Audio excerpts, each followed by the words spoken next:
saying. What?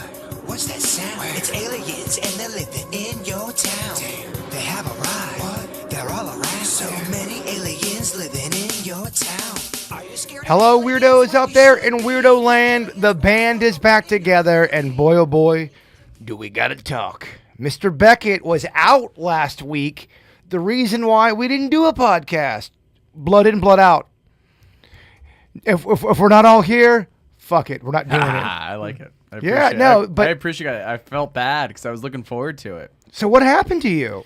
So I woke up. Well, I'll give the bullet points. So Saturday, I felt like someone at risk of TMI had kind of flicked me in. What are your nuts? The pee hole? Yeah, one of my family jewels. Oh, damn. And I thought, the dog maybe jumped on me on the couch. It was kind of like that kind of feeling, right? And I was like, this will go away. I woke up Sunday morning with probably and arguably the worst pain I've ever had in my life. Now, was it intestinal, lung, butthole, all of the above? So it was right testicle, pelvis, and my lower right back. And I never throw up to a fault. So from being sick or drinking in college, I've probably thrown up a total of 8 or 9 times in my life. Really? Yeah. Wow, what a stat. I'm not a thrower up. I wake up in the morning, wish I had. Iron Gut Beckett. Yeah. Damn. Oh, me too. I got you beat. I threw up when I was 7. Oh, wow. I had 3 kids, never threw up once. Wow. How many times have you thrown up in your life, Vicky? I did when I was 7. So I had a hot dog, so I never ate them again until I was in my 30s. And then I had a stomach virus in 2017, in which case I threw up 1 time. Wow. So, I don't know what happened to me before 7. That I don't remember that, but literally 7 years old, and then in 2017. Well, either I'm part cat, because I lead the league in vomiting. Oh, my God. I've thrown up so many times in my life. It is your superpower. We also do live different lives. Let's go ahead and say that. Fair enough. All right, Becca, go on. So I never throw up, and I started throwing up from the pain. And Terrible. I called my stepdad, who's a doctor, and he's like, you need to go to the hospital because what you have, especially with that pain in my lower back, he thought I might have had appendicitis. Oh, God. And baby, terrible. Yes, Denny's. Yeah. So I went to the hospital at Good Sam, and it's like a 5-minute drive from my house, and I would sweat through my shirt, in sweats. So nature's telling you, bitch, something's wrong with your body. Dude, I'm moaning like a stuck cow. I was just moaning. So I go to the ER, tell them what's going on. They're like, all right, we'll get you in. The nurse couldn't figure out how to take my temperature. I'm walking around being like, I need some pain management. I need some pain management. Can you do me a favor? Tell us a little bit, kind of like a documentary style, where you're saying about the pain, about the cow, and I want Denny's to go ahead and give sound effects to give life to this story and give us gripping details. Just continue. I'll jump in. Yeah, you. Well, I sounded like an animal that was stuck by a spear that wasn't basically finished off. It was just like an agony rolling around, right? Yeah. Yeah. This is working. Keep going. Yeah. So then I'm on my way to the hospital, and I'm just like sweating bullets, just like I'm arching my back out of the chair. I'm mad at every light. Yeah. And Trying to make water noise. Keep the water noise. Guys. It's all right. My mouth's so dry. Weirdly. I wonder why your mouth's dry. So I get into the pre-triage room, and I'm waiting for them, and the nurse is trying to figure out how to take my temperature. The thermometer's not reading right, and everything's when you're in that level of pain, everything's annoying too. Because you're focused on one thing. You're doing a great job, Beckett. I'm not hearing a lot of sounds. It's like double Dutch. I had to wait for a spot to jump in. So while I was waiting on the nurse to get me in, because I wanted morphine, an epidural, whatever they could give me, put me out. Put me out. So while I'm waiting, I go to the bathroom at the hospital and throw up more. That's how much pain I'm in. And so I finally got back to the room, and this is a Sunday afternoon, or midday at this point. And I was like, guys, I need something for pain. So they gave me whatever the precursor before they give you morphine was Didn't work. Oh yeah, morphine. That button with the morphine. Yeah. They gave you the button one where you keep drip. hitting it and hitting it and hitting it. No. Or no. So whatever the medication they gave me first didn't work. So then they came in and gave me some morphine. That they controlled it in the IV. I'm sure it was a drip of sorts Yeah. with a dripping sound. So it oh, no. so bad. so it basically I left it on the table. out there. it basically curtailed the pain, the morphine. That's how bad the pain was. And so I'm laying there, and they're getting ready to throw me through a bunch of diagnostics, a testicular ultrasound, and a CAT scan. Ooh. So I'm laying there before the CAT scan with my pants off, a towel over my belly, hiding the rest of the. Whoa, Beckett, hold on! I didn't know it was gonna get sexy. And then with ultrasound they have the gel and so it's a female ultrasound tech. I got the female nurse, and I'm laying there like in all my glory. I was like, what the hell is going on in my life? And you have to put yourself in my perspective. Before I tell you guys the diagnosis, I was scared out of my mind, because to have that level of pain. Remember, I'm the guy that like played lacrosse and had lacrosse sticks across the rib cage. I do Ironmans for bullshit, stupid, masochistic fun. Bragger. This level of pain was absolutely bananas, and to have that level of pain at that location of your body. Oh, Okay, so what was the final diagnosis? Kidney stone.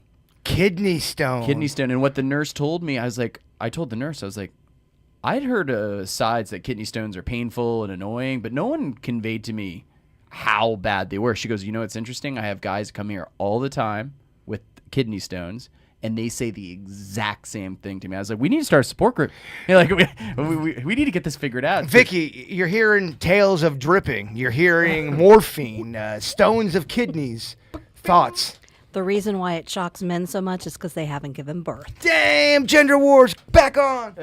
So that's what my mom said. That's what my mom said to me. But then I talked to, it's funny, like once you go through something, you start talking to other people, you realize that some other people you didn't know actually have also gone through it. Mm-hmm. And one of my friends, she has 2 kids. And to be fair, she had a much larger kidney stone they had to surgically go get. Okay, I thought you were about to say something else. She said it was worse than childbirth because, basically it amounts to like a little pebble with spikes on it. And the doctor says when it's moving from the kidney through your urethra until it gets to your bladder. All right, okay, all right, Becky, I'm sorry. When we start talking about pain with the Aretha Franklin, I got to kind of throw the towel in. Kidney tubes. Makes my penis and my butthole hurt. Oh, because the kidney tubes, they go right to the But go on. So to put a bow on it, it is genetic, and it's also, of course, dietary. So my brother actually had it too. He was hospitalized for the same thing, but it's dehydration, too much salt, foods with high oxates, which I haven't figured out what that means yet. But things like spinach actually has a ton of oxates. I told y'all, spinach ain't. Yeah, you've been talking shit about spinach all No, week. health food ain't healthy. Health food ain't healthy. I told you, your fine ass needs to be eating some French fries. What about Potatoes. kale? Potatoes good for the kidney. I haven't looked up kale yet.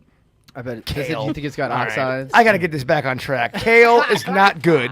And anyone that says it is lying to themselves. Beckett, we're not going to do a kale debate. Damn, I'm so But afraid of kidney stones now. I'm glad you are healthy and I you're appreciate back. I'm with Denny's. I'm so afraid of kidney stones. It's a matter of time for me. Vicky, gosh, I'm sure it's pretty bad for women as well. I don't know. I never had one. Vicky doesn't throw up, doesn't have kidney stones. No. In fact, she doesn't even have kidneys. Ponton had a kidney stone. How was your experience? Was it bad? Well, yeah, probably. I don't think anyone says it was a great You experience, said but this was easy AF. Oh my god. no one ever says it was a great experience. But we're glad you're back, Beckett. Thanks. Give him a round of applause. Good to be here. Good to be here. He who cast the first So stone. let's get into some Ask Vicky. Vicky, we thought we captured something on video here. Now, I went on KVJ and said, we think we caught a ghost, something paranormal. You saw the video. What were your thoughts on that? And I know some drama started to happen about said ghost that did touch your arm during the podcast. Yeah, I mean, anytime that I've done an investigation and you get something like that, that's all you have, I would have dismissed it and not acknowledged it or made any big deal. But it happened in conjunction to being touched and also the interaction that you had a little bit later on. So whenever we have something like that with other experiences, I have to give it a little more credibility. Anybody who's gone back and watched the 4 cameras, Beckett is right next to me. When the thing came out and went in his direction, it should have been on his camera. Now that you're telling this, I'm going to play it, so please go on. And there's a lot of things. So I'm looking at everyone's camera angle, and people got to realize If you turn off your our light, it'll stands are like. What, this is like a foot, just barely over a foot apart. Yep. And we're using the same lighting at the same level. There shouldn't be any reason why it was in my frame and not in his if it were dust or a bug or something like that. If it was a bug, and I explained to somebody, this is like what, a 10 by 12 room? If it was a bug, one of us would have swatted it during the hour plus that we were on the air. And it was unusual. I've sent it to people who have looked at paranormal videos before, and they say there's certain things. It has the density. It literally comes in horizontal. It comes back vertical, dances the hula, disappears again, comes back in horizontal, and zips out by Beckett. Yeah, it's pretty good footage for us doing a podcast. just being here randomly. Yeah. Looking back, it does not look like dust to me in the least bit. That was pretty good footage, and I would like to send that out to more people. I think it's got potential.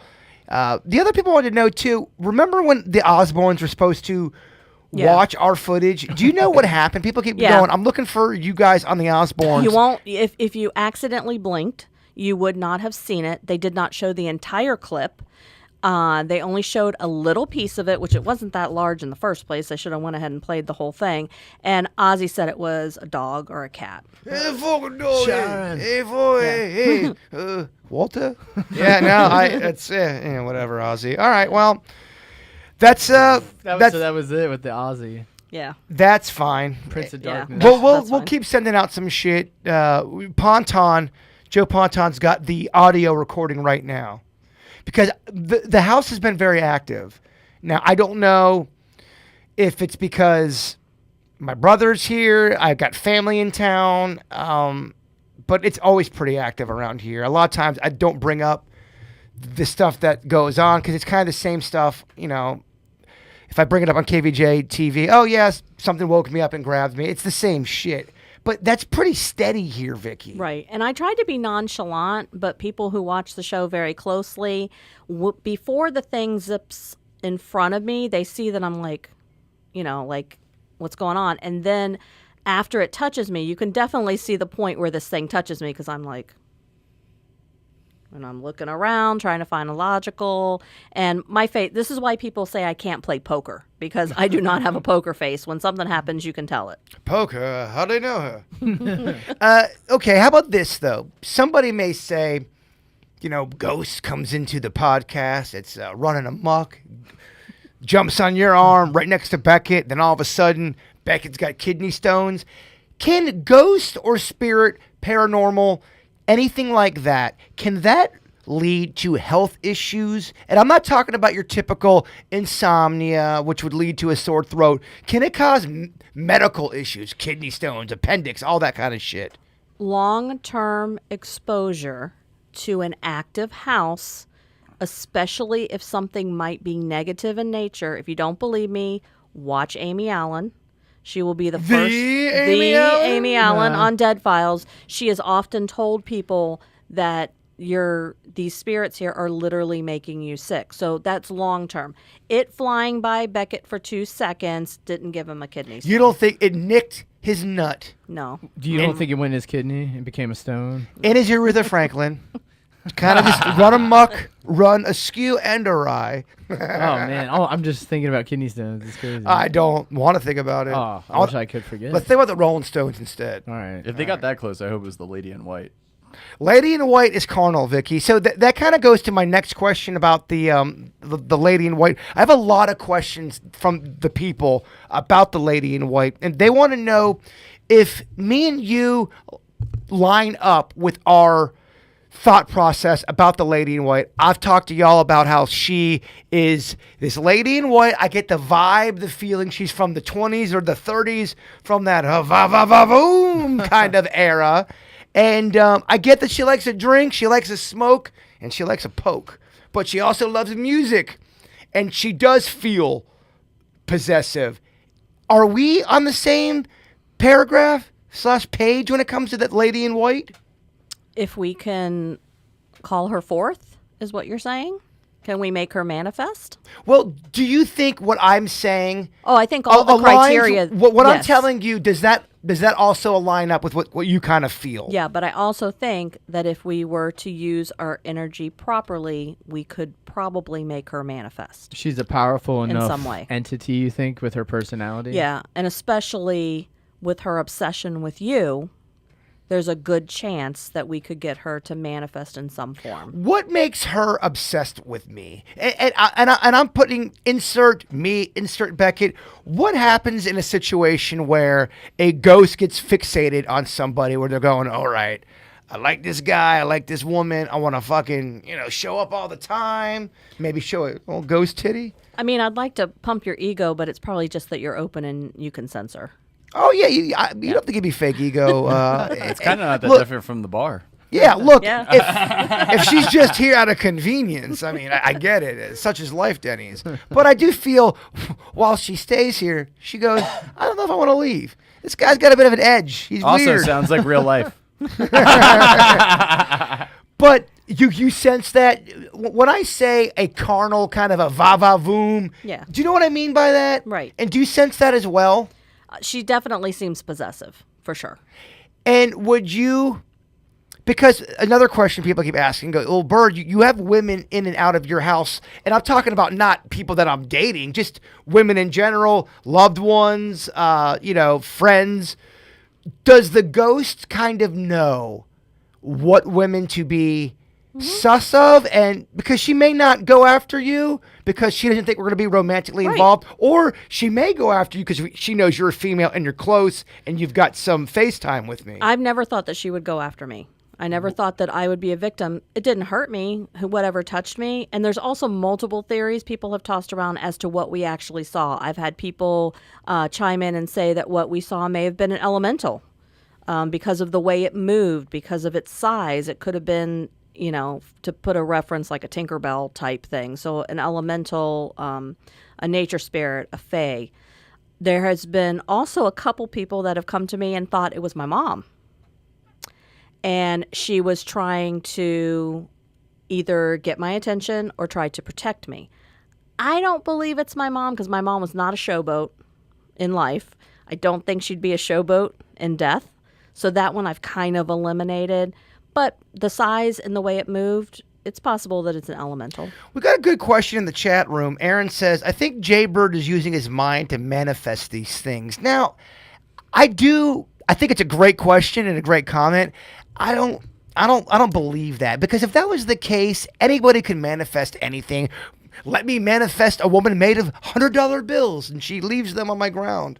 I would say that your interest and your openness makes it possible for her to be here for the long term. The other thing I was going to ask you about, I've been meditating about just being more open to being psychic. And I do kind of feel like it's working. Am I just living in la la land thinking what I'm doing is helping me? Or is meditating on trying to be a better psychic, open to being in tune to the universe? Is that a good avenue to go down if you're somebody that's interested in that world? What you think about, you bring about. So yeah, you could help towards that. What I have always found to be more effective is actually practicing. And what's so weird? I knew you were going to say that shit. Practice is working, Beckett. I love it. A couple more questions for the Ask Vicky segment. Denny's, we didn't even do the Ask Vicky music. You and Beckett take the theme song. 3, 2, 1, and go. Dun, dun, dun, dun, dun, dun, dun, dun, dun, dun. I was trying to sound old timey. That is the new theme.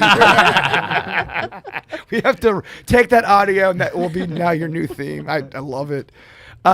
This was something we talked about today, and on the KVJ show. And I'll read the email for anybody who did not hear this, but I want to get your opinion, Vicky. Can you get somebody else's stank from what they're doing? So keep that in mind when I read this. I just bought a new house for a really cheap price here in South Florida. I now understand why I got it for so cheap. I live right next door to a satanic cult. They keep me and my family up all night with their terrifying rituals and chants. That's kind of fucking horrifying. Come on. That's like a peaceful chant. Yeah, that's a peaceful one. Come on. Oh, that's peaceful? They're probably shouting in tongues. Give and me a devil chant, and we'll do that. I'd be like, hey, Luna, hua, ia, hua. Olonanida, una-ia, onanina, unanina, onanida, una. Beckett's afraid to do I am a little He bit. thinks We're gonna evoke something. corpses are gonna come through my pool like The poltergeist. Conjuring. That would be sweet. They say the police won't do anything about it because they say my neighbors have religious rights. My question is this: will any of their satanic rituals have some type of mystical effect on my family? Also, if the cops won't do anything about it, what can I do? Let's not go down the cops avenue. We kind of covered that on the KVJ show.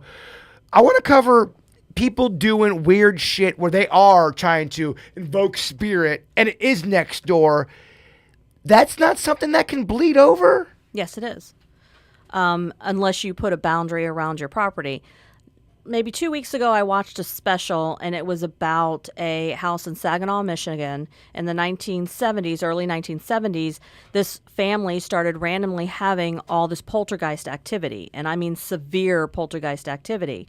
And there was a person who they claim was a witch that had moved next door. They would find her doing these weird things around the plants and all kinds of stuff like that, whether that part's true or not. But the theory behind it is why the activity started was because there was someone actively practicing negative witchcraft right next door to this property. Energy, especially negative energy, is not going to be contained. It's going to ooze out. They can protect their property by doing a blessing around the perimeter and then sealing it with kosher salt around their property to try to help keep that negative energy on the other side of that salt line. Denny's, we got, talks of rituals, kosher salt, property lines, rituals, thoughts, opinions. Yeah, I hear you. That would be a tough neighbor to have because you just wouldn't really want, like you said, the stank to get on you. I would probably do the salt line but as far as noise ordinance, I mean. Well, think about this. If somebody had a roach problem, It's yeah, I mean, On the especially reg. a apartment or They're a gonna cross over. quadplex. a couple yeah. roaches might get in your house, Beckett. Yeah. Or a meth lab.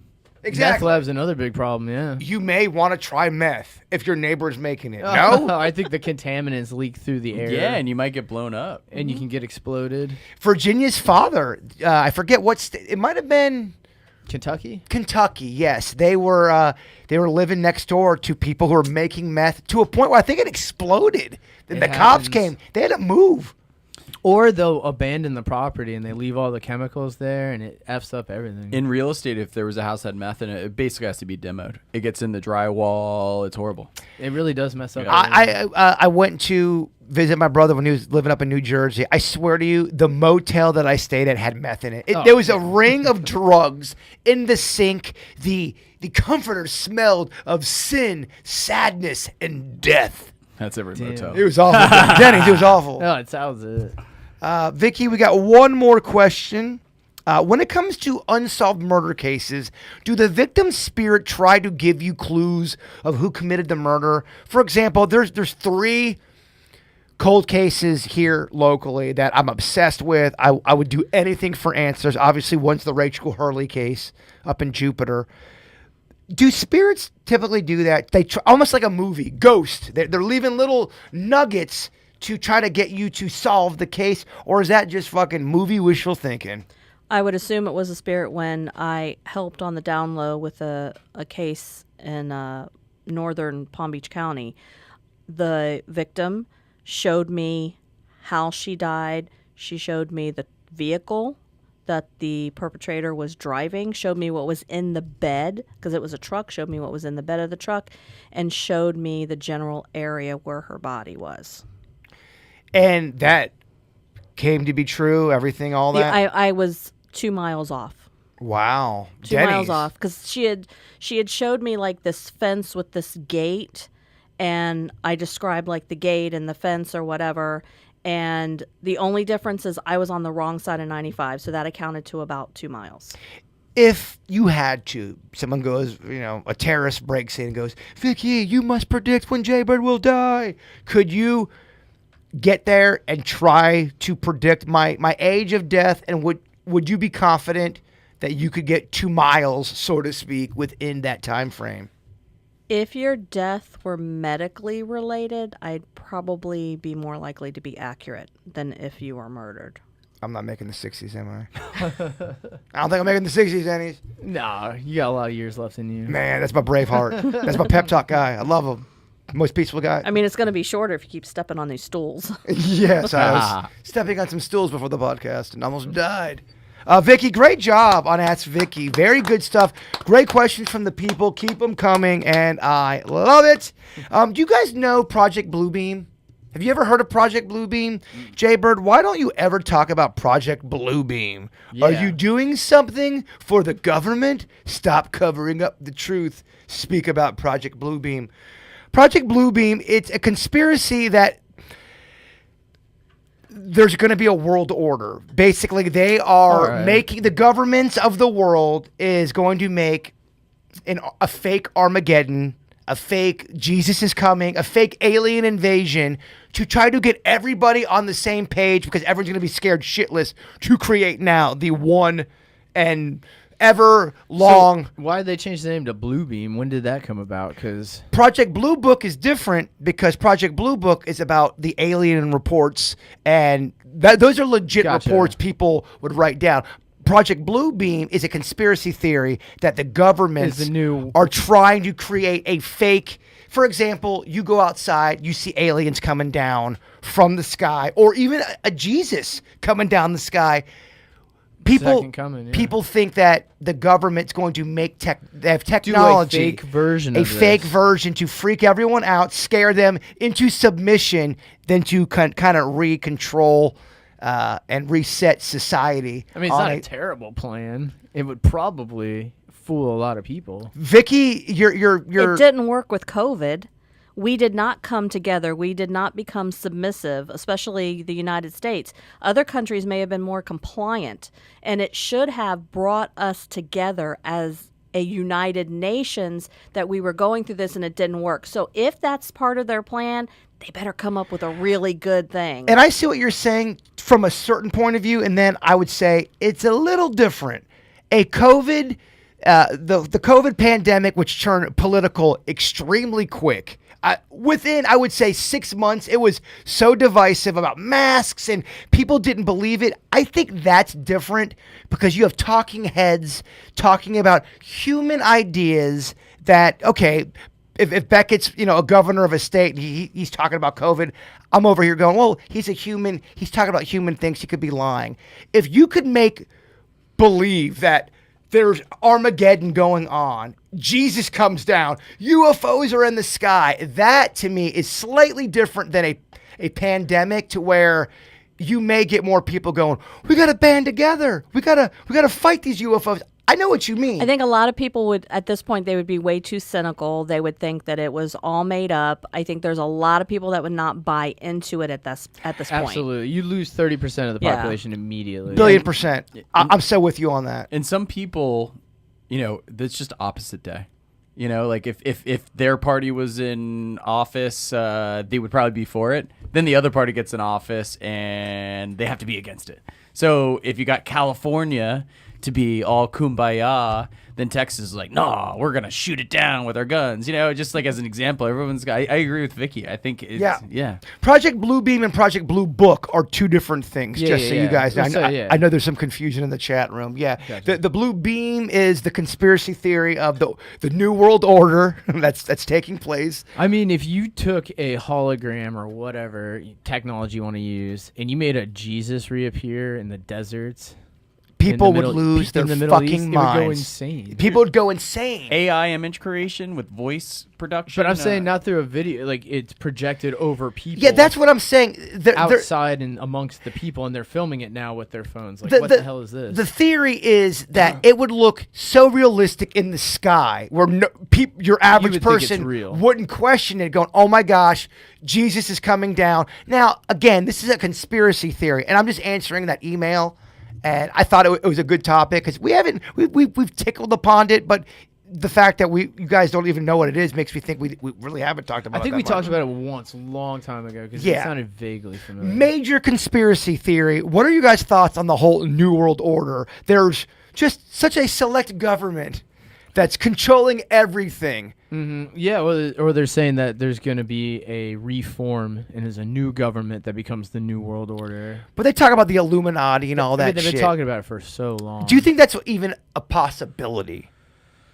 It's hard to say. That's a pretty OG conspiracy theory. That one's That's been Da around Vinci. for a long time. Yeah, I mean that goes Well, to. as Machine Gun Kelly says, let's talk about Let's it. talk about it. You ever seen Sorry, that? kick my ass right now. His diss track to Eminem is amazing because it's so. I haven't heard it. Oh, it's awful. It's awful. All right, I digress. I can't wait to hear it. Okay, we're playing it right after this. Vicky, you have to listen to it too. We're forcing you because you don't have to work tomorrow. Yeah, Mr. I know. I'm in. Yeah, party, Vicky. Vicky, all of this, Project Bluebeam, Illuminati, New World Order, Freemasons. Exactly all of that shit. Are we just bored and we're on the internet too long, or is there some truth to this? I think that people have a little bit too much time on their hands. I am not a big conspiracy theory person. I'm too, believe it or not, for a paranormal investigator, I'm too much of a concrete thinker. And some of these theories out there, I'm like, my first question is, why? And most of them don't have a good answer for why. Well, okay, power and control. Yeah. But still, the concepts of what they come up with are so bizarre that it just doesn't make any sense to me. And I got other things to worry about. I got to pay my mortgage. The other thing, too, sometimes I will push back on a theory, not because I believe it, but to kind of get the conversation going. I'm with you. I don't think there is this big world order because people can't get on the same page, Can't contain Denny's. it. So I think maybe there was a world order of a secret society of people who were kind of pulling the strings, and especially pre-internet, it was probably easy to control things. I mean, churches controlled things for a long time. If it wasn't a church, it was some sort of government that controlled things. There's always that controlling factor. So I think there has to be a couple people pulling the strings, but then generationally over time, the objective always changes. The next person doesn't necessarily want what the first person wanted when they get control. And you do that for 100 years, 200 years. I mean, there's probably going to be a lot of changes in what the original concept of the world order was. Well, it's so weird. I love listening to old radio broadcasts from the 70s, 80s, awesome. 90s, up to the 2000. And it's bizarre. They're talking about the same shit and fighting about the same shit we are fighting about right now. Maybe with some different adjectives, slightly different point of view. Plug but and play the outrage topics. at the end of the day, we're fighting about the same shit we've been fighting about. Rinse and repeat. I bet if you could hear some cave people talking, they would have Same. some funny ass shit. And probably, if you did the research, it's still the same shit. They're like, can you believe fucking Ron over there with his fucking Republican ways? Well, we played that clip on KVJ where they were outlawing drinking and driving, with beers, and it was a news clip of them asking the locals what they thought about that, and they were against that law. They said it's cool they go, you work a hard day, you can't drive home with a beer. Is there any way you can pull up I'm gonna that try clip? to find it. This clip I found is it originally for Kevin. This clip is amazing because it's basically going, they're taking away our rights. You mean to tell me I can't drink with a fucking beer with my kid in the car? you're crushing Fuck it. you, Uncle Sam. Well, I sent you guys on a group chat text message that I was listening to a story. Archaeologists have found in ancient Roman times dad jokes. Yeah, Dad jokes. of course. Isn't that amazing? It is amazing because I think it's all. We always think we're living in different times. As the bare naked lady said, it's all been done. We always really think we're has so been. clever. Right. What's that? I'm throwing so much at Denny's. Oh, you're cool. The Shakespeare of 7. Oh, there's only 7 stories that can be told. You know this Everything's theory. just the 7 stories. You know this theory? I don't know. So I can pull up the list of the 7, but yeah, it's basically here. All right, so I found this clip, but yeah, it's basically there's only 7 stories. It's like man versus nature, man just being the adjective or the word they use. Humans, Denny's. Humans versus nature. Humans My versus God, it's human, 2023. Vicky, humans versus Vicky, I'm environment. sorry. Humans versus self. So and really everything just falls into those categories when you tell, even if it's the Matrix.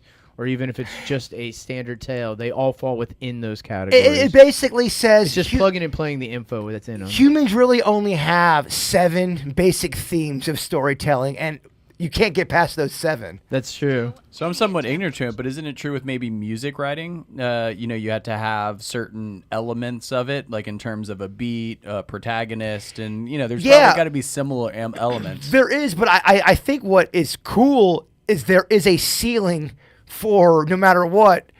There's only 7 stories you really can tell as a Right. human. That's it. That's really it. It's kind of like that So Many Degrees from Kevin Bacon.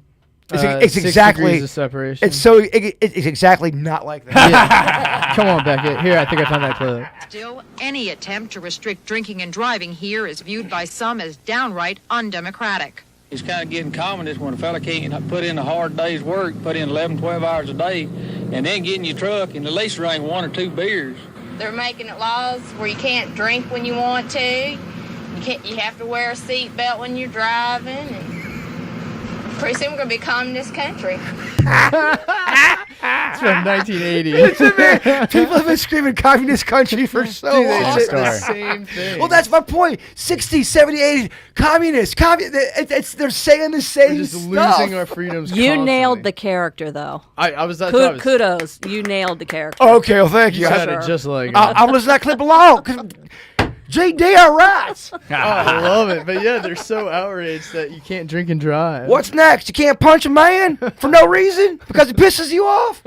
These are probably the same people that have no problem with my having to scan my books on my bookshelf because they might be banned. Shit, Oh, wow. books. Ooh, I just got political. Yeah, look at that. Ban Judy Blume. Super fudge. What the fuck? Yeah, she's been banned a lot. Judy Blume is? You're not allowed to have like "Are You There, God? It's Me, Margaret" in your school library. There's schools are quite scanning a a bunch few that of Judy Blume's books that have been banned. Bloom got canceled? Oh, that Right. makes Bloom so much more gangster. Man, I love Judy Blume. Do you know she hangs out in Key West? No. I just read that today. Oh, wow. Damn, I'm a Bloom head, Beckett. Come on, Tales of a 4th Grade Nothing, Freckle Juice. Okay, Bloomer. I'm kidding. That was good. That Well, was good. it's Thursday. It's Joke Jury Day. yeah, that was good. Yeah, we're just coming to the tail end of the week. It's good stuff. Great stuff from everybody so far. I think with that, the tone is just set for some Denny's Random Facts. Oh, Sweet Denny's does a great job hunting, searching the facts on the internet. We've learned a lot from a Sweet Denny's. Vicky, our educator, she grades him on each factoid. If she loves it, she gives him an A. If she doesn't like it, she'll give him an F. Kind of a rare grade, but she gives a lot of C's out. If you get a C, that's not cool with me. Oh, Denny's, the geez. floor is yours. Well, I'll start off with the one I teased on the Facebook Live video. But I've mentioned before that elephants have been evolving lately without tusks in an attempt to thwart the poachers who have been killing them. So they're evolving slowly to not have tusks so they don't get poached. In a similar fashion, gorillas now have been dismantling traps set by poachers.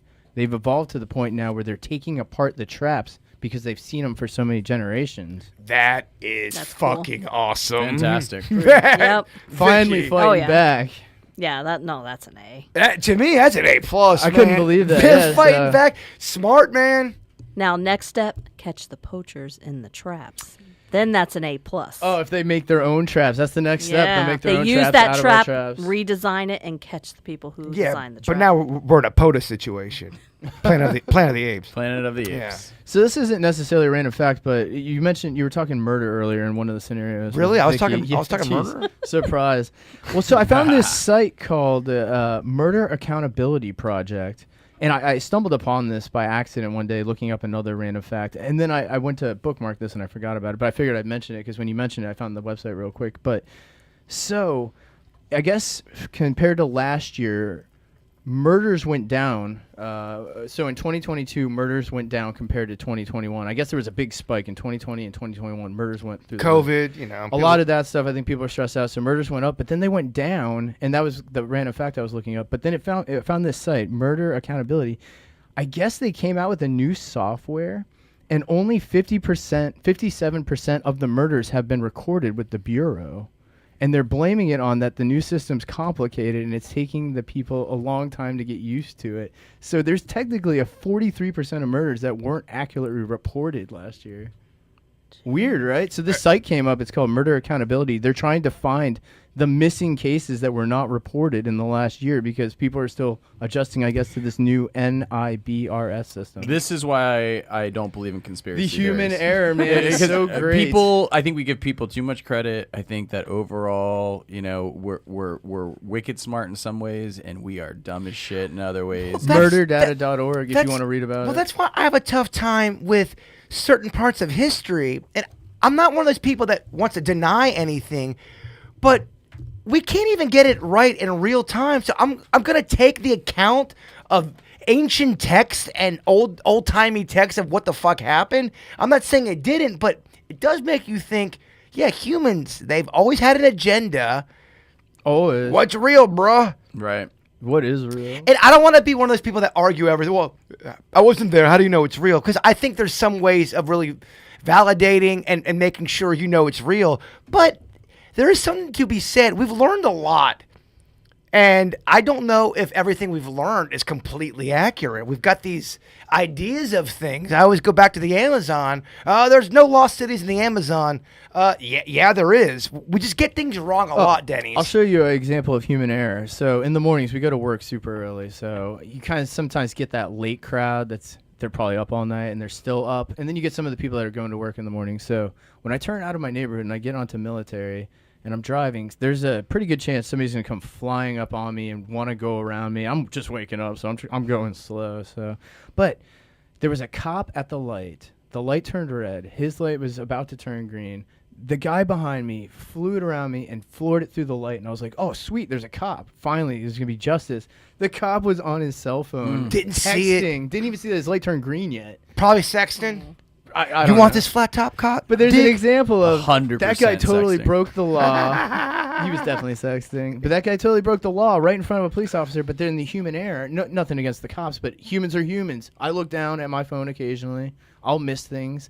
You have that element of somebody missing something. There was a complete breaking the law that just got overpassed. You were in an Overlooked. 80s comedy movie where, whoa, the cop is looking down and then the banana and the just monkey wanted- slipped. I wanted justice. It's crazy, It's man. just, you have that human error. Just like when they shot that missile out in Hawaii. Or they sent out that text saying that they were going to get bombed in Hawaii. It's so terrifying. Yeah, It's a human horrifying. mistake. For anybody that doesn't know that story, please. I'm foggy on the details, but it's something Well, where they accidentally sent out a message to everyone saying that I think it was going to get blown up.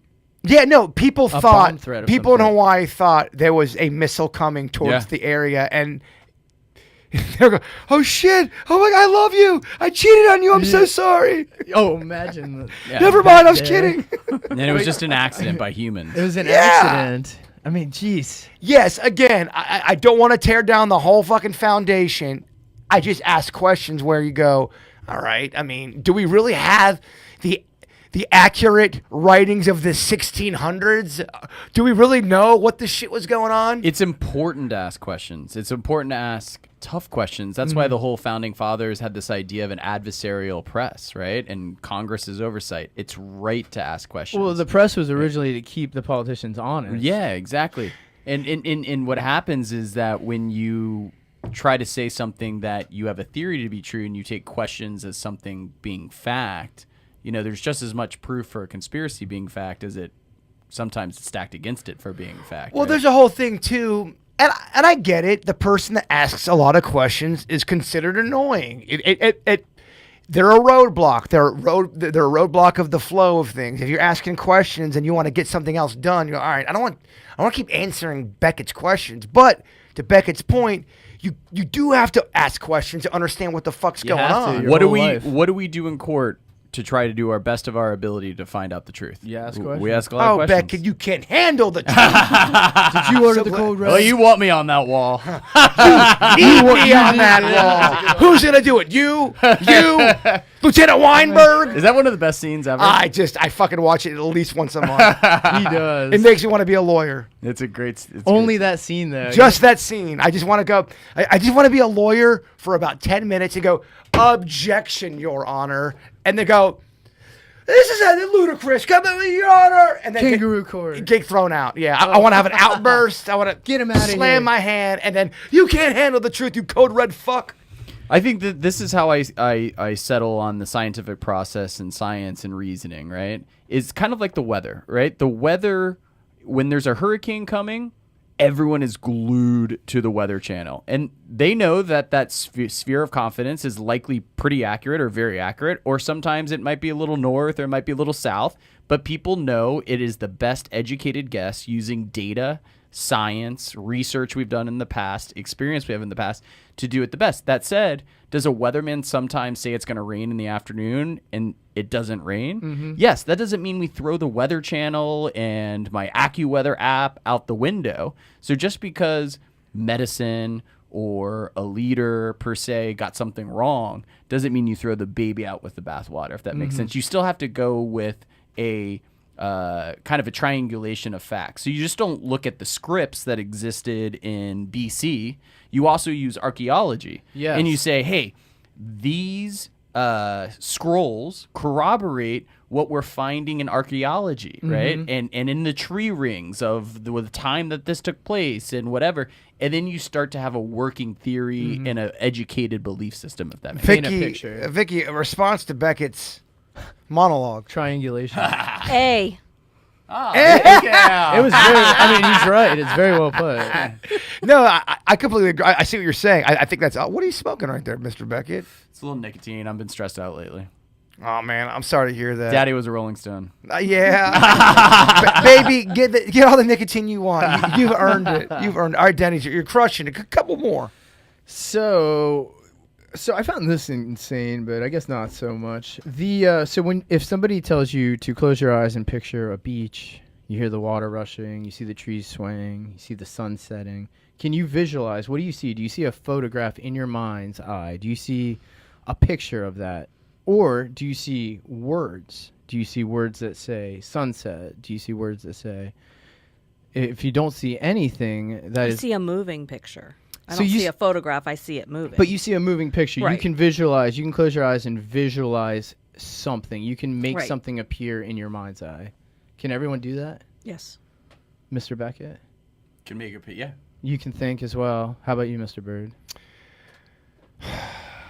I can't I get, know you can. I can't Bird. get it from my brain to a canvas, and that always floors me when someone's artistic enough where they can do like a realist painting or even like a police sketch. From right? visualizing. Visualizing. That's Yeah, so- fun. I'm a big visualizer believer. I know you're a big one. I personally think visualizing and meditation goes hand in hand. Where, for example, It makes it tough to meditate sometimes because you start visualizing when you're trying to think of just pure darkness. so I kind of think my opinion sometimes on meditation and Absolutely. definition You like to is meditate different towards something. Yeah, and I think there's a lot of different types of meditation. There's the walking meditation. You can visualize with meditation. I'm a big visualizer. For example, let's say me and Beckett got into a fight about something, and I'm struggling with that. Fist or screaming? Just an emotional fight. Hair pulling. Little tugging, some necking. No, no, and I felt bad about it. I wanted to learn from it, and I wanted to get something from why we did that. I would try to get quiet And in think my on space, it. think, contemplate. My own version of what I would say prayer is, and when I say prayer, I think people get weirded out with religious. Yeah. You're thinking Trying- on it yeah. and trying to grow from it. or Trying to whatever. nurture the spirit and get better with the spirit to make our friendship or relationship better. I think that's a very important form of meditation and visualizing that more people should do, but I think to Denny's point, that is different than meditating and quieting the mind. I do think both serve a great purpose, though. A huge purpose, and I bet it was very important thousands and thousands of years ago in human society, but I also think that we're supplementing in the context of what we have going on today, that is different on how we evolved most of the time the human species have existed. And what I mean by that is now if you and I get in a fight, you could get in your car, you could get in a plane, you could turn the TV on, you can go on YouTube, you can do whatever you want. Where back then you used to go to your cave or your teepee or whatever, and there wasn't the internet, there wasn't TV, and I hate that guy. You were kind of more in a ready meditative state to be more alone with your thoughts, as would I be after the fight. And I think now in all this noise, literally and figuratively you have to kind of carve that out for yourself. Oh, absolutely. You almost have to build your own firewalls. I think it's such a great point, and I want to get Vicky's opinion on that. I do think there's so much noise out there, and I know people get annoyed with me because I'm constantly saying, social media, get off of that. We're too engaged in social media and on the screen. But I really do believe that. I know we're living in a world where you can't ignore it. You got to look at the screen. You got to look at some stuff. You don't want to be a person that doesn't know what the fuck's going on out there. Absolutely. But I do feel like there is a spiritual deficit, not only in America, but in the world. Without a doubt. I'm talking about just being sympathetic, kind of realizing forgiveness. I feel like we're in a time where you fuck me over, I'm slamming down the microphone. Manners. Fuck you, I'm going to dox you and all that. And I personally believe if you got beef with people, you go to a room, you squash it, you try to move on. Yeah, you spiritually try to grow from it. It's not about likes, it's not about clout, it's not about look at me. And I kind of feel like we're in a time of look at me and not look at my family, if that makes sense. Get what I need. Or community. It's more me and not the overall human experience of trying to build. I mean, man, the media is so bad at trying to rip all of us apart from each other, whether it's gender, men versus women, black versus white. It's sad and it's sickening. And I think it's odd for me to be in the media to talk shit about the media, but man, all they care about is the green. You may be one of the. They care about that's the only color they care about. Absolutely. Divisiveness is paying such a that's what you gotta realize. You can't get too caught up in it because they are ultimately trying to make money. Well, Denny's just nailed it. You have to realize it, and we're not going to realize it if we're stuck on the screen. You got to get off and go into nature and be quiet, just like what you guys are talking about. Well, that's what I found the genius in that movie Shallow Hal. Like if you could see the inside of everyone, right? Like people would act totally different. Right, because it would play to the same ego and vanity things, like, whether it's health or it's your moral compass or all that. I have some religious friends that aren't spiritual. I know that sounds counterintuitive, but, I grew up in religion, went to Catholic school, and, whether people are spiritual because of Buddhism or just spiritual in and of itself or Christianity, I see peace and happiness, whether it's within religion or you're agnostic or whatever. It's to your point. I'm big on words and semantics. Is the spirituality that's important. Look, man, I'm a flawed fuck, and I would hate for me to do something and people to write me off and say, nah, man, you're damaged goods. Vicky, is my rant old man on the lawn, gray beard, just out of touch, or do I have a point with what's going on? I think the heart of it is that human beings no longer want to be alone in their own head. So we have created all these distractions so that we don't have to listen to our own head and our own thoughts. That's why people sometimes turn to alcohol and drugs. They don't want to hear what's inside their head. They don't want to reflect on their own things. I used to get in trouble a lot of times when we left an investigation because I go stone silent. Because I am inside that investigation still. My team members would be yap, yap, yap, yap, yap, yap, yap, yap, and I just want to be like, shut up. I'm trying to process what we just did. I'm still... I'm processing. And I was the only one who wanted to first process it with just me before I processed it with the team. People just don't want to be alone with their own minds. But I get that.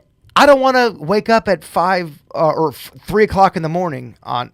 You have to, as a human, you do have to do things you don't like, and just because we don't want to be alone with our own thoughts, is that the right thing? No. We should be alone with our own. Exactly. Right? Yeah. And that's what I'm saying. That's why all these other distractions were created. Yeah. And then people now they are addictions.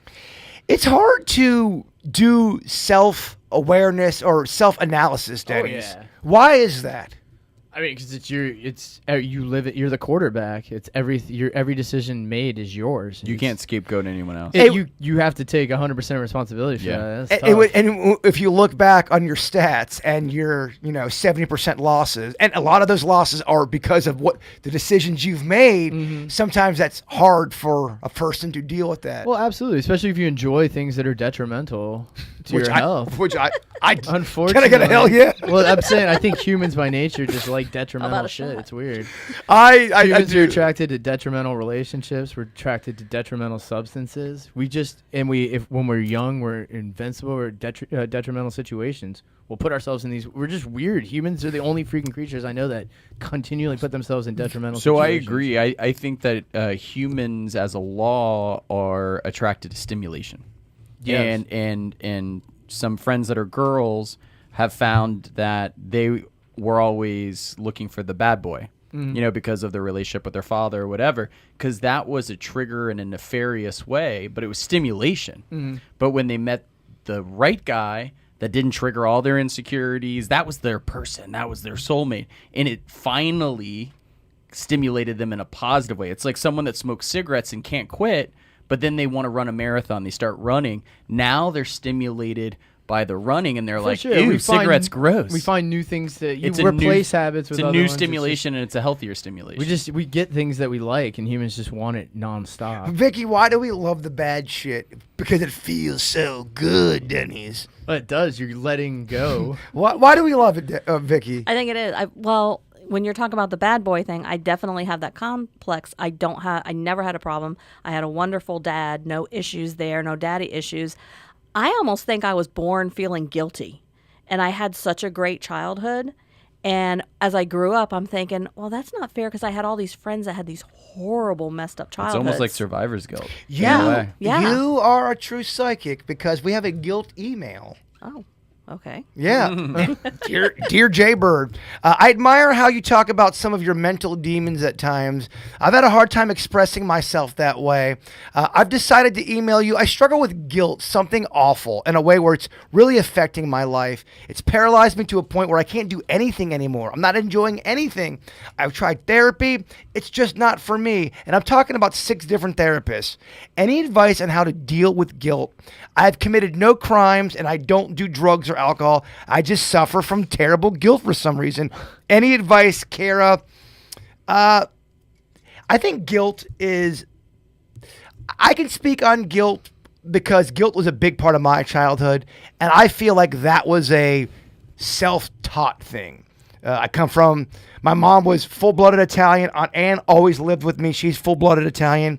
And I think something, at least in the Italian culture, guilt is just something... Prevalent? Yeah. At least with my family and other friends and families that I have a lot of Italian friends and family. And guilt just seems to be a big thing in our culture. So is food. But I ask y'all who are a part of different cultures, was guilt always a big thing for you? Because I think if you're trained as a young kid to feel guilty, you're going to have some issues, obviously, as an adult, and you're going to have guilt issues. Vicky? Guilt was not a part of our household. We weren't made to feel bad about anything. We weren't ever said if we didn't eat what was on our plate that there were starving children in Africa. That didn't come out of my parents' mouth. None of that. I think I was just born guilty. And actually, I had a psychic read for me and say in a past life, my dad was my dad and my sister was my sister. She was the older sister, just like she is in this lifetime. Our family had money, and this really good-looking guy came into town. Nice. And he wanted to marry me instead of my sister. Whoa. And my dad should not have allowed it. And so I married the rich, good-looking guy. My sister ended up a spinster. Oh, damn. Now, this woman didn't know anything about our lives because that's basically how this life is in reverse. Gotcha. But that's how come, like, her hatred for me, she carried it from a past life. And I So you feel guys were guilty. siblings in a past life? Yeah. That's what she's saying. they're And I sisters feel in a past life. guilty because I probably shouldn't have been, because the rules of the day was she should have gotten the husband because she was the older sister. So she said I carried guilt in from that past life. That's great. I love that. And part of the other question that I did not read, I think that is important to bring up. They asked, does guilt ever serve a positive purpose? And I would say yes and no. I think if you are a dick face and you cheat on your wife and it's awful, you should feel guilty. You should learn from that guilt. I also feel guilt is something where if you know you've done wrong, you have to get to that and get to a place of forgiveness and then move on from it. And whatever that is, however you can get to that place where your soul and spirit feels good, where you can let it go, you have to let that guilt go. If not, it will rule and ruin your life, and it'll bleed into other people's lives. I've known people that have felt guilty about stuff they can't let go, and it does damper their spirit and their light, which kind of makes other people miserable around them. And I think letting go is one of those things where people go, just let it go. No one ever has the 1, 2, 3 ABCs of how do you let something go. There's things in my life that I'm still troubled with that I want to let go, and for whatever reason, I can't. So the question I always ask, and no one really has an answer, how do you let go of something that you really want to let go of, but you just can't? Well, if a person is open to different spiritual experiences, you could have a shamanic ceremony in which you take all those feelings and all the things that you feel guilty. You go around, there's a fire, you write them on Post-its, you have a little ceremony that's run by a shaman, and then you put that guilt and those things into a fire, and a lot of people have found that therapeutic. There's also a special kind of Reiki that focuses in on those types of issues. And if you find someone that does that, you'll actually feel a lot better at the end of it. And I'm on that side. I think that's great. I think that's amazing. I'm going to play the role of the naysayer. Oh, Vicky, what are you talking about with this ancient witchcraft and your weird, stupid ways? That's just smoking mirrors and a powder trick. So if you don't want to go that route, you need to find the source of the guilt. So at some point, your mindset went to feeling guilt, and that's your default emotion. So you need to go into therapy and you need to trace it back to where it began and then heal from there. Can you give yourself self-therapy? Do you always have to have somebody you may not trust? And again, not a knock against therapy. I think therapy works. I also think there's some bad therapists out there, just like anything. And I think some people are against therapy going, it's just another human who wants my copay, who is just kind of singing for their supper. If you are self-aware enough and you're honest enough with yourself, but the thing is, you're sitting there trying to heal and get to the root of it, you need somebody to ask those questions that are going to drive you to go back in time to find the root of all of it. Beckett, you ever have something in your life where you're having a tough time letting it go, and do you still have those feelings? If not, what did you do to make it let go? So I think when I define let go, I'm not trying to forget it. You know, I'm just trying to have it not affect my life. Let go of the emotions attached to it. Yeah. How do you do that, though? That's a great point, Danny. But someone's going to go, yeah, it's great, Danny. How do you do that? Yeah. So I'm gonna let Beckett continue. You know how I love analogies. I think about it like I'm driving in my car. I got my wife and my kids in the car going down, and I accidentally hit a squirrel. Devastated. It happened one time in my life, and You feel bad. I felt horrible. Absolutely horrible. But if I kept driving my car guilty, looking in the rearview mirror, I'm not focused on what I'm driving in the car. I'm not focused on my wife. I'm not focused on the kids and the rest of my life I have going forward ahead of me in the road. So I try to think about it not in just a selfish way, but also in a selfless way about, hey, that was a moment. I did everything I could to apologize, rectify, make that right. I did the best that I could with the cards that I had, in my hand. And then what's best interest of myself, my family, the people in my proverbial car is to go forward. So I think that's great, and I love that. Slightly different than you accidentally hit a squirrel. You didn't mean to. I want to get Denny's opinion on this. I know somebody, when they were 18 years old, they got into a fight at a party. Okay, she was young. They got into a spat. She was wrong to do that. She punched another girl in the face, in the eye. The girl lost her eyesight in that left eye. I'm 45 years old, going on 46. She's roughly my age and still struggles with horrific guilt about that. The girl who lost her eye completely forgave her, but still she can't let that go. When it comes to something on that level where you've harmed somebody, you've maimed them. Yeah, you made their life more difficult. Yes, from an action you did. How does somebody let that go? Or are you kind of not supposed to let that go? Well, like Beckett said, you don't forget it. You just you would try to unattach yourself from the emotions of it. I mean, not in a mean way. You're trying to forgive it. She's forgiven you. I mean, at that point, you would have what I would consider the recipe for moving on. But what happens if the girl doesn't forgive you? If she doesn't forgive you, you feel bad. You have ruined that person's life. But I mean, that could happen to anyone. That's such an incidental thing. You didn't go there with a weapon the intention to attack.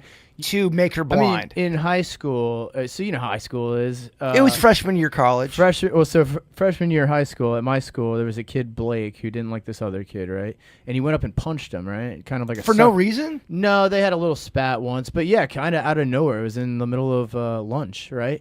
But the story is he punched him, right? And he fell and he hit his head on a table. And it jacked him up pretty bad. Blake felt terrible for that because he just wanted to punch the guy because he didn't like him. He didn't want to actually hurt the guy or ruin his life. He didn't understand what that was doing. But that taught me a lot, that punch, that reaction can cause a negative second reaction. It can cause a bunch of spillover things to happen. Okay, you're having a baby coming up. Your kid does the same thing. Punches a kid, loses the eye, feels terrible. And the kid won't forgive your kid, and your kid is struggling. How do you make your kid feel better to where your kid is not so hindered by the guilt of life? Did something pretty horrific. Someone lost an eye. Judging, I mean, even if you got in a car accident and you hurt somebody or killed them. Accidental. Accidental, completely accidental. There's a scale of how hard that guilt's probably to get over, right? Right. Because, I mean, instead of affecting a person's life and making it more difficult, you've taken a person away from a life. I mean, that's even more difficult. Right. So those type of levels, I'd say, is going to be a lot of time, unfortunately, is the great equalizer in that situation. But you do have to let go of it. You have to realize that does happen. We're in a situation where you drive constantly. Not like you're actually out there to try to kill somebody. And I think it's different when it's an accident compared to your own bad behavior. You know what I mean? Bad behavior makes it much harder to get, and then it can be compounded by... Especially if you're a person that has a good heart and had a bad moment. Right. And that happens. Out of character moments can happen. I've had out of character moments in my life. I mean, raise your hand if you had an out of character moment. It just or sucks. You go. You do them every now and then. I noticed Vicky didn't raise her. Everyone raised their hand. All the dudes raised their hand. Yeah, Vicky's always in character. I'm a douche 24/7.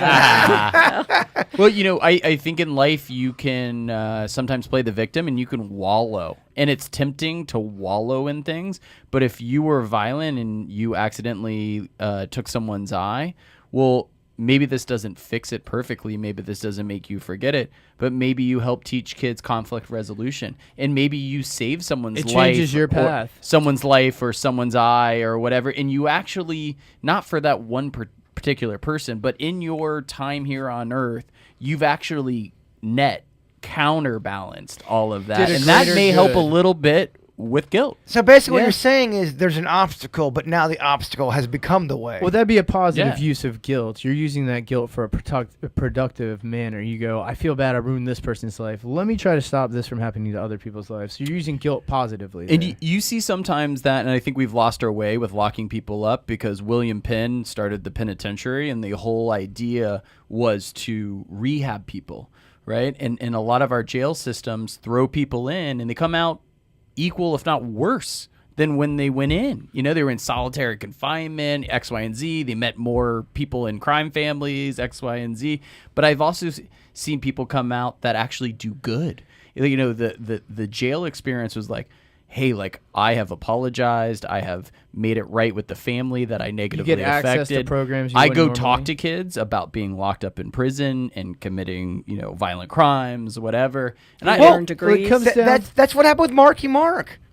If you look into Marky Mark's past, Marky Mark, when he was at 16, 17 years old, he hurt people. He did racial attacks on people, and he tried to change his life to. It's kind of the same situation. There was a rumor that Marky Mark had a guy lose his eye. I don't think that was a real rumor, but he would attack What a people coincidence, though. based on certain. I believe on the race when he was younger. Now he's a religious guy. Looking back on his life, do you condemn him if somebody really has felt bad about something they've done, but they've done something horrific, Vicky? How do we kind of get through all that? You're 18 or 19, and let's say you do something really horrific, the bad stuff, You're and then rolling you're with the wrong crowd. yes, and you realize I did something terrible. Is that person damaged goods till the urn? No, not if they can learn from it and turn it around. I'm talking bad stuff. They can still learn from it and turn it around. No matter how horrible of things that you've done, there's still a chance. With serial killers, there's a smaller chance, but there's a chance that you can turn yourself around, that you can turn that negative into a positive. There's always a chance. As long as you're still breathing, there's always hope. Even for a Ted Bundy type, you think there's always a path for redemption. There could have been if there weren't other factors. Well, to some degree, and he there's probably- there's other factors that play, like mental illness and things like that. And he probably had a point where he could have made a change. It all probably comes he could have down- made a decision. he could have offered himself to science to study the Yeah. brain of serial killers. We were and- talking earlier about taking responsibility. If a person goes to jail, there's two paths. They could either go back into crime, Right. or they could try to. It comes down to the person. I always say, man, when people take responsibility for their shitty behavior, it makes me almost like not a Ted Bundy type, because I mean that's such an extreme type. He's very but extreme. you do like it when somebody says, "Yeah, I did it. I'm a fucking maniac." Ed Kemper, he's a serial killer, the co-ed killer. He at least says, "Yes, I'm off. I'm wrong. I shouldn't have done it. I'm fucked up." Again, not showing any shine to an Ed Kemper. He's a monster. But to Vicky's point, an Ed Kemper, the co-ed killer, let's say he killed people up till 28 years of age, and then he feels guilty when he gets quiet in prison and says, "Oh my gosh, what the fuck happened?" Do you forgive that person? How do we navigate that? Because there's going to be a lot of people with a human mind that says, "Fuck that co-ed killer." So my litmus test on clients is that I have a reputation for dealing somehow with some of the craziest clients that exist in my little area that I mostly work in. And people are like, "How do you deal with this person? How do you deal with this person?" I was like, well, the one common thread they all have is they're all self-aware. So if they act the fool over the weekend, on Monday, that client's like, "Man, I know I'm difficult. You know, I appreciate you, X, Y, and Z." Totally brings down my thing. Where I have a problem is where people don't realize that they're acting the fool, and then they gaslight you. They're the victim. Double down. You know, they have their own narrative and all that. Then those are the people that I run away from so quickly, because that's where the problem. They're not taking responsibility. That's a whole. You're exactly right. That's a common thread. It sucks. If everybody takes responsibility, the system works. Just be honest. Well, if everyone took responsibility, we really would have a pretty fucking. It's we'd just have hard. We'd have a better world, man. But people don't. People do not want to take Well, responsibility. And what people gauge is something they don't. What might be important to you is not important to me. Where Yeah. I just like, I don't even care, but to you it's important, and reputations and such. It really causes a lot of convolution, and then people try to cover up things. That's why it's hard for there to be secret societies. People are just too self-absorbed. Well, to protect Kara, themselves. I didn't mean to cut you off, Dennis. I'm sorry. I thought you were done. I was saying apologize. something We're going an hour 20. Yeah, I know. We're going pretty deep right now. And we're right in the middle of a Denny's random fact, too. You Yeah, know, I was going told to us try the to. There was a punchline. point where I was going to try to circle it back, but I think all hope Circle is back. lost. Give us one more, and then I'm going to get. We'll finish the one you started. So I'm going to finish the one I started with. I'm We're gonna gonna get a Joe Ponton. visualization exercise. I'm going to get a Joe Ponton over here for a Would You Rather, but yes, please. I can make this very quick. Don't. Well, so Prolong it. Edge it. Basically, I brought up, if you can visualize, it's called phantasia. That's what that ability is, or to visualize. And phantasia is the inability to visualize. Only 0.7% of the population has that. And then there's hyperphantasia, which is overstimulation of visualization. 2.6% have it. The reason I bring all that up is it kind of comes back to letting go of things, guilt. There was a recent study that said if you take negative thoughts and you physically write them down, crumble them up, and throw them out, it psychologically, if you're a person who does not visualize well, it helps a person visually see it and helps you move on from things. So just a basic thing, I guess, if you're having trouble with negative thoughts, negative feelings, any of the such, write a bunch down and physically throw them out, and that'll help you with your visualizing process. And supposedly helps you get over shit easier. I'm going to tell you right now, I'm going to do this exercise. It's kind of like that shaman you were talking about. Same principle. That's what I was going to try to turn it around. I'm going to do it. I'm going to do it this weekend. And I want to report next Thursday when we do Weird and Whatever to see if it really did. Because I've got some shit I'm carrying, as we all do. I want to write them down. Throw them in a fucking stove. Make sure all that shit burns. You don't want that shit getting out. Throw it in a fire. Exactly. Only half of the page is. I pick it up. Beckett. Exactly. The hooker was buried. Yeah, throw it in a fire. It'll be, as they say, cathartic. Well, Danny, a great job on the random facts. Glad we got to bring that back. People are probably like, "What the fuck's he talking about?" You know what? Anytime anyone complains about the podcast, like a motherfucker, it's free. There you go. It's free. Mr. Ponton, come on over for some Would You Rather. I know Ponton has been kind of busy with some stuff, so he hasn't been on the beach that much. So we'll keep it light tonight. We got some Would You Rathers. And Denny's from the cheap seats over there. We'll get your answers as well. I'll shout.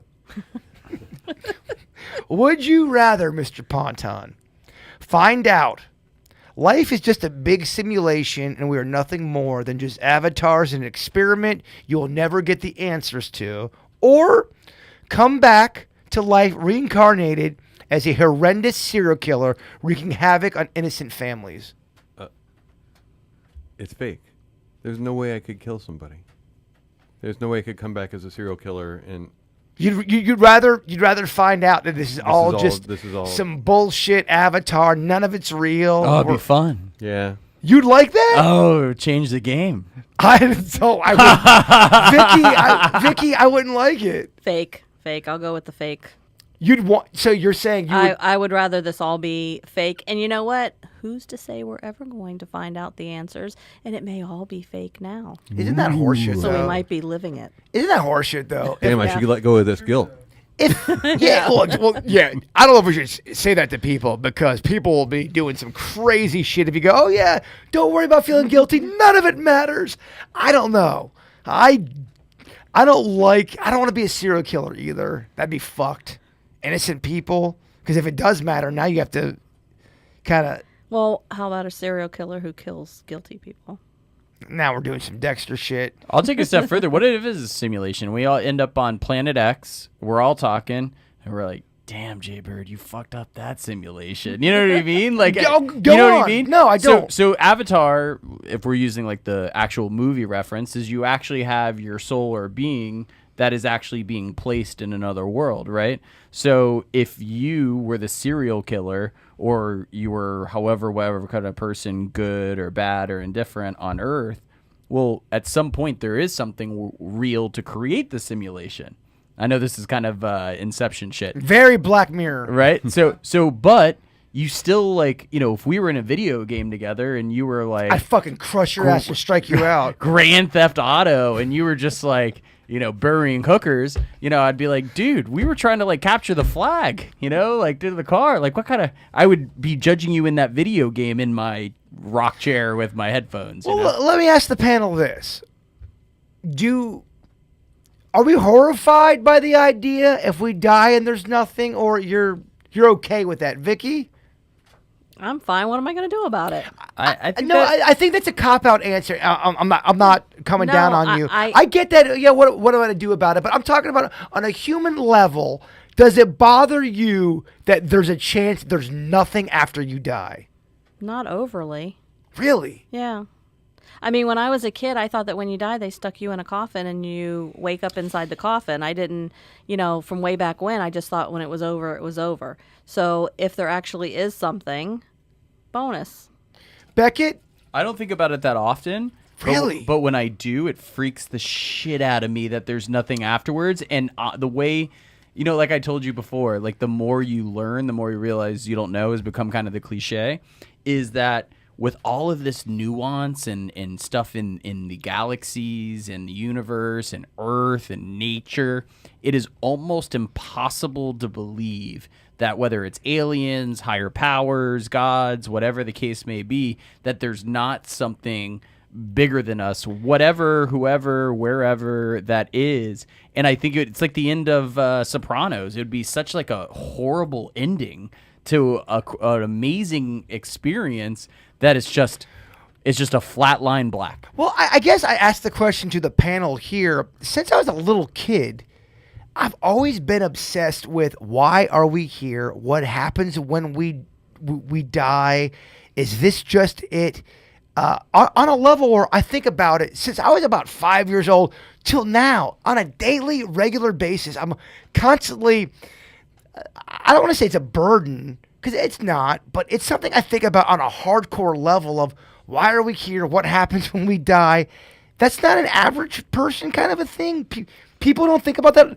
Am I weird, or is that just something everyone thinks about and we don't talk about? It's something everyone thinks about. That's why societies, whether they had a god of the sun, god of the water, whatever, they have to. Do they? Hold on, not to cut you off, but do really everyone thinks about that? Because the reason why I'm cutting you off is because I'm saying, when I talk to people, my friends and family, they tell me they don't think about it as much as I do. And I'd like to hear Vicky. I would say you're in a smaller percentage, considering the amount of time that you devote to it, as opposed to the other regular person who are more worried about the concrete things that they're dealing with daily. You're looking at, okay, what's next? Me personally, I'd be more concerned if it's a big giant Groundhog Day and I got to come back and do the same exact stuff over again. Oh, it's like Mario Brothers. Okay, Awesome. so I actually I'm on Team Bird on this one. I think about this all the time. We've had discussions about this is as good as it gets. This is it. I would be totally upset if this was it and no questions are answered. I think it was a lady who was 100 years old, Betty White. She said that her husband knew something that she didn't. That's what happens after you close your eyes for that last time. Mm-hmm. And that was something she was looking forward to. If this is it, I'm pissed. Yeah, I'm going to go, fuck you. Yeah. All this shit, I'm trying to get better as a human. I'm trying to get spiritually enlightened, and I don't get answers. Fuck you. Yeah, why did I work so hard? Yeah, well, I just... Yeah, for the quality of life you have now. That would be the purpose as to why you work so hard, why you did that. So your quality of life and how you live your life, you rewarded yourself your time here, even if it's not going to be rewarded on the other side. Well, my what about would be... Sorry. No, I'm just saying... I'm a person that if there's a beginning, middle, and end, I want to know what the fuck is going on here. If I died and never got an answer, I mean, I guess I'd be dead and I wouldn't be bitter.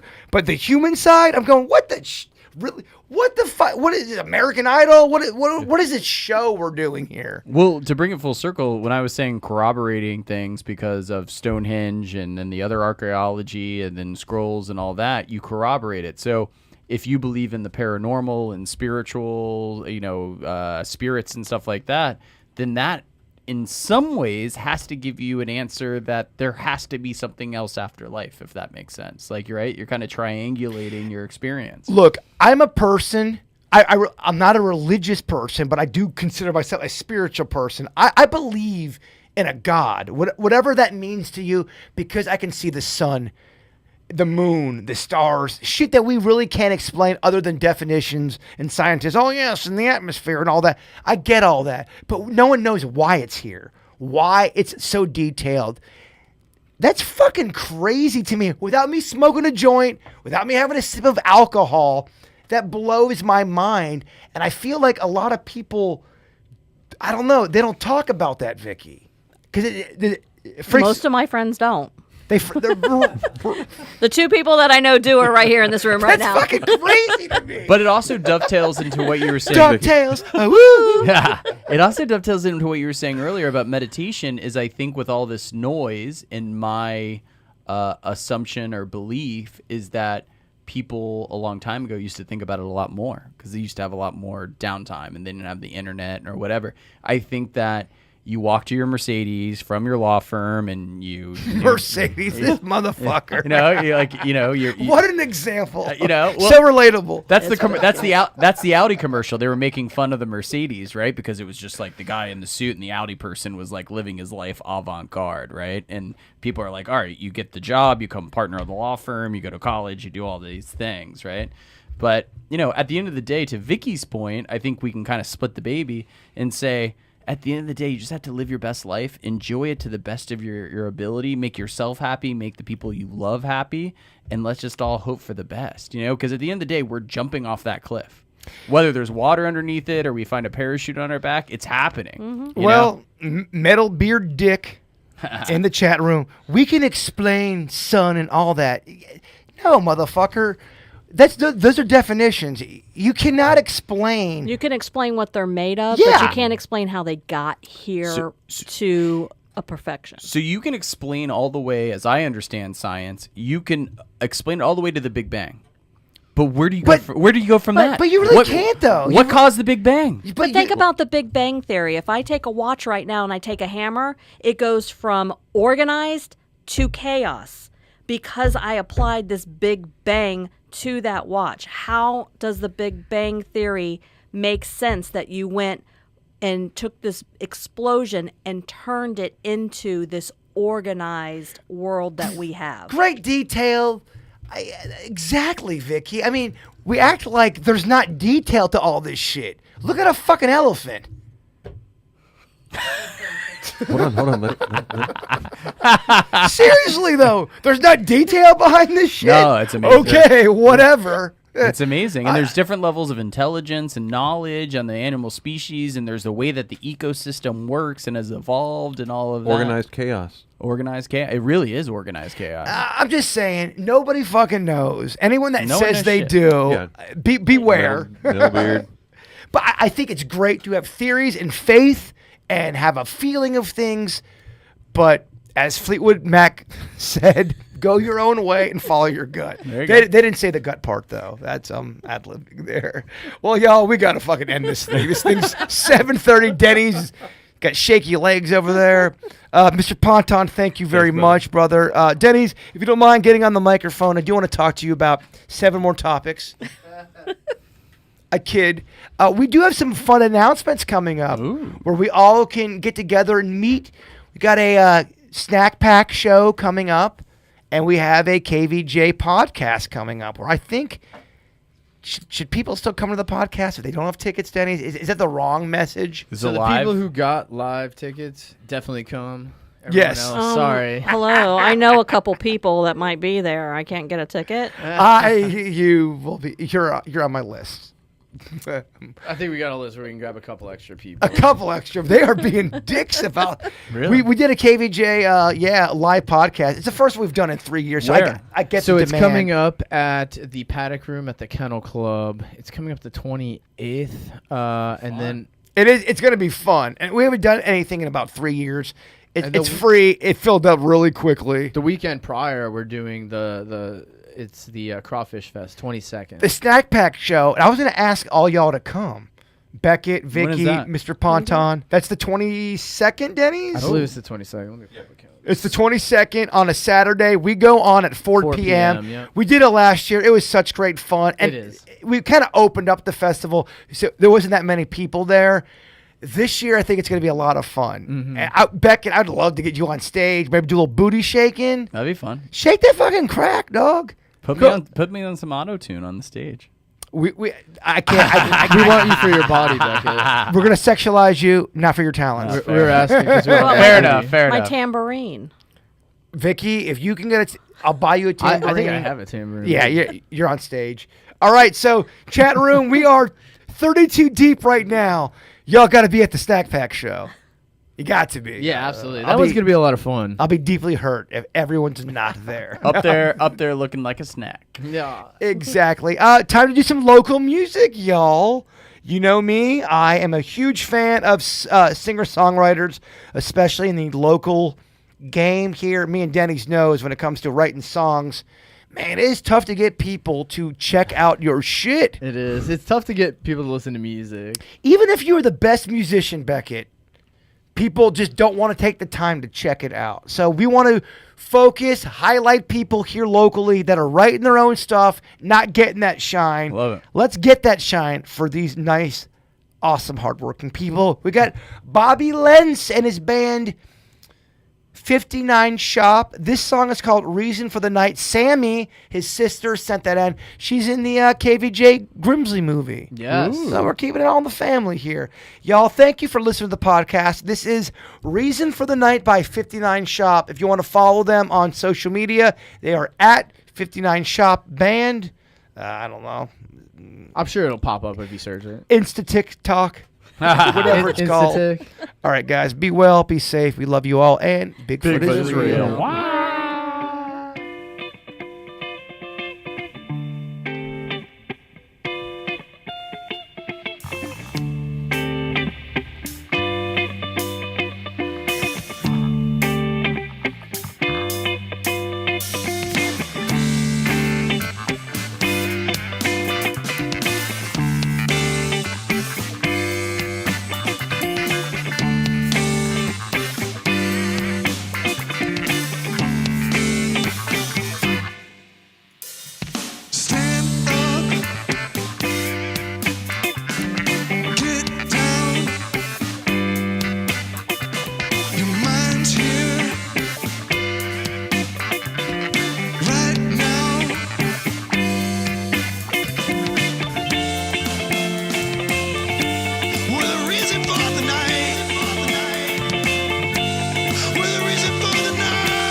And you